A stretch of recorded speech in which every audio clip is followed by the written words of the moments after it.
وزیر اعظم شہباز شریف کی جدہ میں سعودی ولی عہد محمد بن سلمان سے ملاقات۔ ایران امریکہ مذاکرات، خطے کی صورتحال اور دیگر امور پر تبادلہ خیال۔ وزیر اعظم اور سعودی ولی عہد کی ملاقات میں نائب وزیر اعظم اسحاق ڈار بھی موجود تھے۔ Army chief field marshal Asim Munir کی تہران میں ایرانی وزیر خارجہ عباس اراغچی سے ملاقات۔ ISPR کے مطابق فیلڈ مارشل کا دورہ تہران امریکہ اور ایران کے درمیان جاری ثالثی کی کوششوں کا حصہ ہے۔ وزیر داخلہ محسن نقوی بھی فیلڈ مارشل کے ساتھ ہیں۔ عباس اراغچی نے سوشل میڈیا پر ویڈیو شیئر کرتے ہوئے کہا، فیلڈ مارشل عاصم منیر کا ایران میں خیر مقدم کر کے خوشی ہوئی، پاکستان کی جانب سے مذاکرات کی میزبانی پر اظہار تشکر کیا۔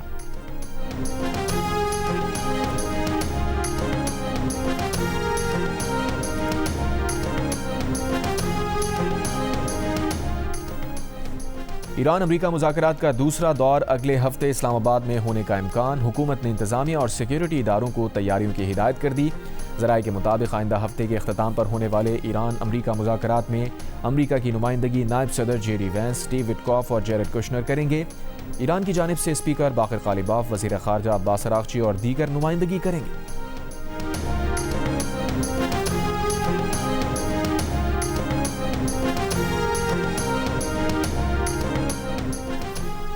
ترجمان وائٹ ہاؤس کیرولائن لیوٹ نے کہا ہے کہ ایران اور امریکہ کے مذاکرات میں پاکستان واحد ثالث ہے۔ ایران کے ساتھ نتیجہ خیز بات چیت جاری ہے۔ ایران امریکہ جنگ بندی سے متعلق پاکستان کی سنجیدہ کوششوں کی ستائش کرتے ہیں۔ پاکستان حیرت انگیز ثالث ہے، ہم ان کی دوستی کو سراہتے ہیں۔ مذاکرات کا اگلا مرحلہ ممکنہ طور پر اسلام آباد میں ہی ہوگا۔ امریکہ کی جانب سے جنگ بندی میں توسیع کی درخواست کی خبریں غلط ہیں۔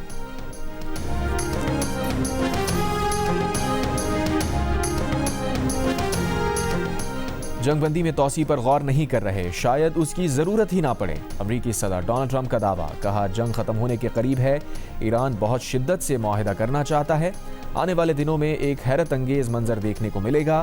امریکہ کی ترجیح معاہدہ کرنا ہے۔ امریکی ٹی وی کو انٹرویو میں صدر ٹرمپ نے یہ بھی کہا کہ ایران کے حملوں سے خلیجی ممالک کو شدید دھچکا پہنچا۔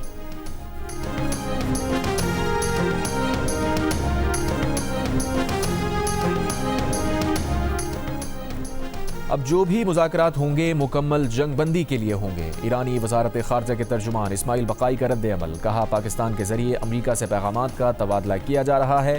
بتایا پاکستان میں مذاکرات کے دوران مکمل جنگ بندی، پابندیاں ہٹانے اور جنگ میں ہونے والے نقصانات کے ازالے پر بات کی گئی تھی۔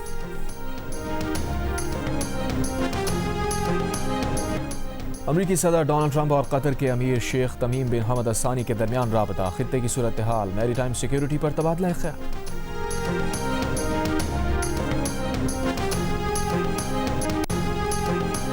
کرملن سے واشنگٹن اور تہران سے ریاض تک پاکستان کا ہر کوئی شکر گزار۔ روسی صدر کے ترجمان دمیتری پیسکوف نے کہا، ان کا ملک امریکہ ایران ثالثی میں کردار پر پاکستان کا شکر گزار ہے۔ ان مذاکرات کے لیے ماحول اور فضا بنانے میں پاکستان کے کردار کی ستائش کرتے ہیں۔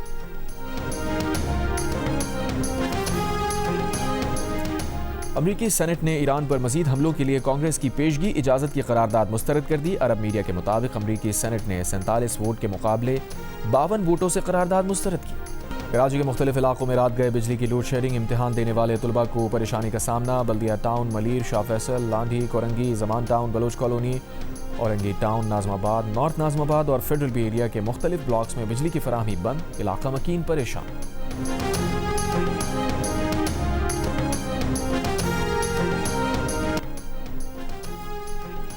افغان طالبان کی باجوڑ میں پاکستانی سول آبادی پر گولہ باری، خاتون اور 2 بچے شہید، 3 افراد زخمی۔ سیکیورٹی ذرائع کے مطابق افغان طالبان کچھ روز سے فتنہ الخوارج کی ایک تشکیل کو پاکستان میں داخل کرانے کی کوشش کر رہے تھے۔ پاک فوج کی بروقت کارروائی کی وجہ سے فتنہ الخوارج کی دراندازی کی کوشش ناکام بنا دی گئی۔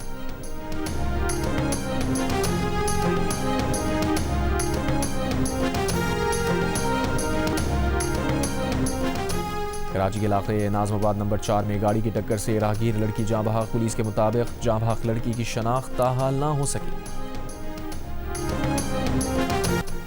ایرانی فوج نے ایرانی سمندروں کی امریکی ناکہ بندی کے جواب میں بحیرہ احمر سے ہونے والی تجارت بند کرنے کی دھمکی دے دی۔ امریکی بحریہ کی طرف سے ایرانی سمندر کی ناکہ بندی کو بحری جنگ کے خلاف ورزی قرار دے دیا۔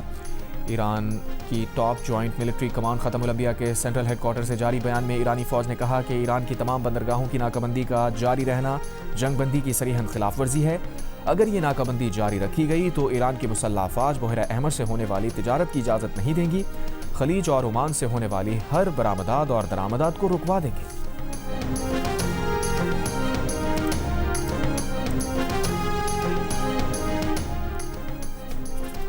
چین نے کہا ہے کہ روس اس کی توانائی ضروریات پوری کرنے میں مدد دینے کے لیے تیار ہے۔ چینی وزارت خارجہ کے مطابق چین اور روس باہمی احترام اور فائدے کی بنیاد پر توانائی کے شعبے میں عملی تعاون کرتے ہیں۔ دوسری جانب دورہ چین پر موجود روسی وزیر خارجہ کی صدر شی جن پنگ سے ملاقات ہوئی، مشرق وسطیٰ کی جنگ اور اس سے پیدا ہونے والے توانائی بحران پر تبادلہ خیال کیا۔ پریس کانفرنس میں روسی وزیر خارجہ نے کہا، روس اور چین مشرق وسطیٰ کے بحران سے متاثرہ ممالک کو توانائی فراہمی کے لیے تیار ہیں۔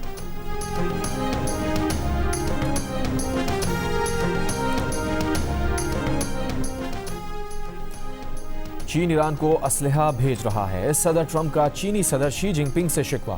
جوابی خط میں چینی صدر نے تردید کر دی۔ صدر ٹرمپ کا کہنا ہے کہ انہوں نے چینی صدر کو خط میں کہا تھا، خبریں ہیں کہ چین ایران کو ہتھیار فراہم کر رہا ہے، چین ایسا نہ کرے۔ ٹرمپ نے کہا چینی صدر نے انہیں بہت خوبصورت جوابی خط لکھا، جس میں چینی صدر نے بتایا کہ چین ایران کو ہتھیار فراہم نہیں کر رہا۔ پچھلے ہفتے امریکی نشریاتی ادارے نے امریکی انٹیلیجنس ذرائع سے خبر دی تھی کہ چین چند ہفتوں میں ایران کو نیا فضائی دفاعی نظام فراہم کرنے والا ہے۔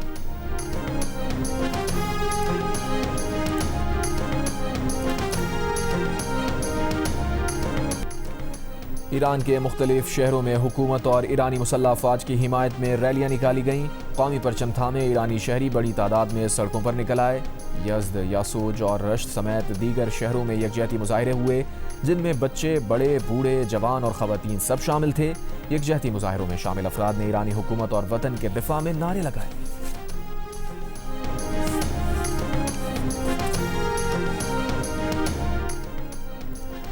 اسرائیل کی لبنان پر جارحیت جاری، مختلف علاقوں میں فضائی اڈوں اور ڈرون حملوں میں 9 افراد جاں بحق۔ اسرائیل نے بیروت میں گاڑیوں کو بھی نشانہ بنایا، دریائے زہرانی کے رہائشیوں کو بھی علاقہ خالی کرنے کی وارننگ۔ حزب اللہ کے اسرائیل پر 1 گھنٹے میں 40 راکٹ حملے۔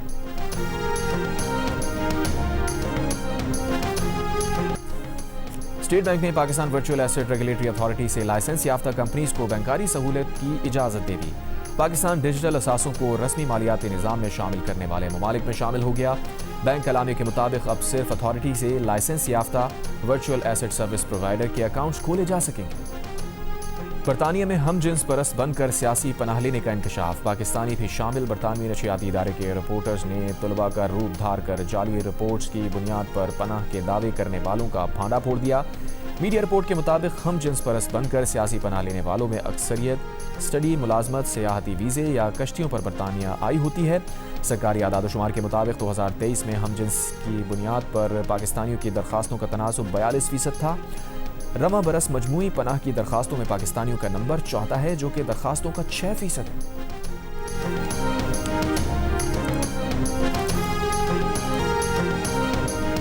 اور ایشویل PSL 11 میں پشاور زلمی کی مسلسل چھٹی فتح، کوئٹہ گلیڈیٹرز کو 8 وکٹ سے ہرا دیا۔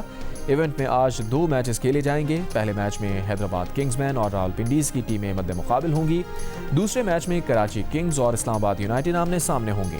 میچز جیو سپر اور مائکرو سے براہ راست نشر کیے جا رہے ہیں۔